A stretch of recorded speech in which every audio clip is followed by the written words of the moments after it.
Pourquoi as-tu si peur de perdre? Pourquoi ton ventre se serre dès que quelqu'un te confronte? Pourquoi ton regard se détourne quand l'énergie en face devient dominante? Pourquoi, au fond, tu redoutes plus le conflit que l'échec lui-même? Tu veux régner. Tu veux être respecté. Tu veux que ton nom impose un silence naturel. Mais la vérité, celle qui brûle l'ego, c'est que tu es encore gouverné par la peur.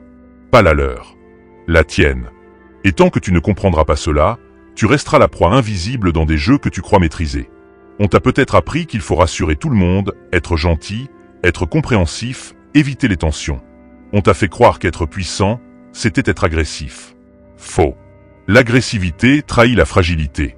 Le vrai pouvoir est froid, stable, calculé, stratégiquement calme. Le monde fonctionne sur une dynamique simple. Ceux qui ne maîtrisent pas leur peur obéissent inconsciemment à ceux qui maîtrisent les leurs. Ce n'est pas une question de cruauté. C'est une question de présence intérieure. Machiavel l'avait compris. La perception du pouvoir vaut souvent plus que le pouvoir réel. Celui qui paraît inébranlable influence avant même d'ouvrir la bouche. Regarde ta vie sans filtre. Combien de décisions as-tu prises pour éviter un malaise? Combien de fois as-tu accepté un manque de respect pour ne pas créer de tension? Combien de fois tu souris alors que tu bouillais intérieurement? Voilà le vrai piège. Tu ne manipules pas la peur des autres. Tu es manipulé par la tienne. Maintenant, agis.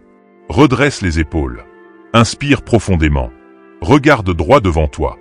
Garde le silence 20 secondes. Pas pour faire semblant. Pour sentir l'inconfort. Ton cerveau veut bouger, combler, parler.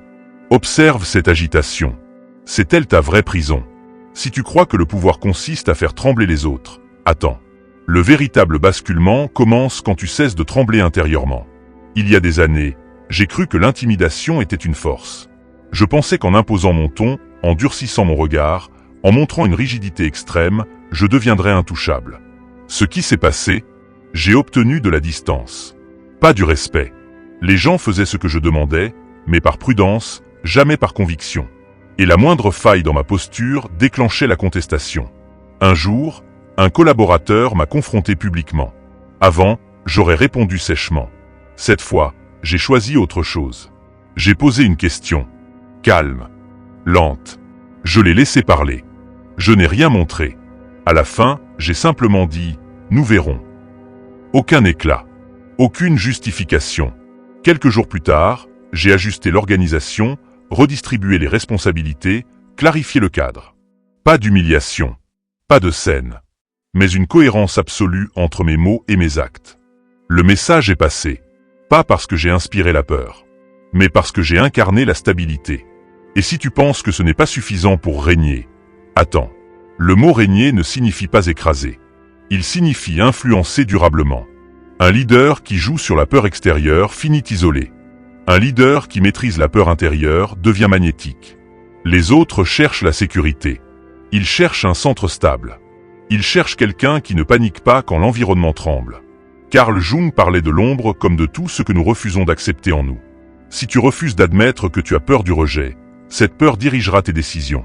Si tu refuses d'admettre que tu veux le pouvoir, tu l'exerceras maladroitement. Intégrer ton ombre, ce n'est pas devenir cruel. C'est reconnaître tes pulsions pour ne pas en être esclave. Deuxième action. Pense à la personne qui t'intimide aujourd'hui. Peut-être un supérieur. Peut-être un partenaire. Peut-être un membre de ta famille. Maintenant pose-toi une question brutale. Qu'est-ce que je crains réellement? Perdre son approbation? Son amour? Son soutien financier? Son estime? Mets un mot clair dessus. Nommer la peur réduit son pouvoir. Le pouvoir n'est pas dans la manipulation. Il est dans la clarté stratégique. Machiavel insistait sur la nécessité d'être perçu comme cohérent, fort et prévisible dans ses principes.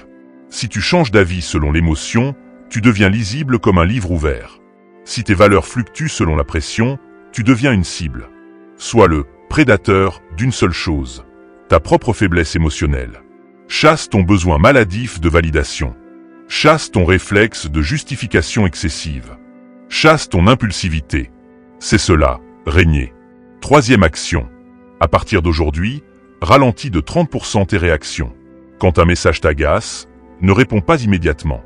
Quand une critique survient, prends une respiration complète avant de parler. Crée un micro-espace entre stimulus et réponse. Dans cet espace se trouve ton pouvoir. Et si tu crois que cela ne suffit pas à inspirer le respect, continue. Les êtres humains ressentent instinctivement les hiérarchies émotionnelles. Celui qui cherche à plaire descend inconsciemment d'un cran. Celui qui cherche à comprendre avant de réagir monte naturellement. Ton objectif n'est pas d'écraser l'autre, mais de devenir le point fixe. Le rocher. Le repère. Regarde les personnes qui t'impressionnent réellement. Ce ne sont pas celles qui menacent. Ce sont celles qui ne sont jamais pressées émotionnellement. Elles parlent lentement. Elles écoutent. Elles décident. Et quand elles agissent, c'est net. Écris en commentaire, je choisis la maîtrise. Pas pour me flatter.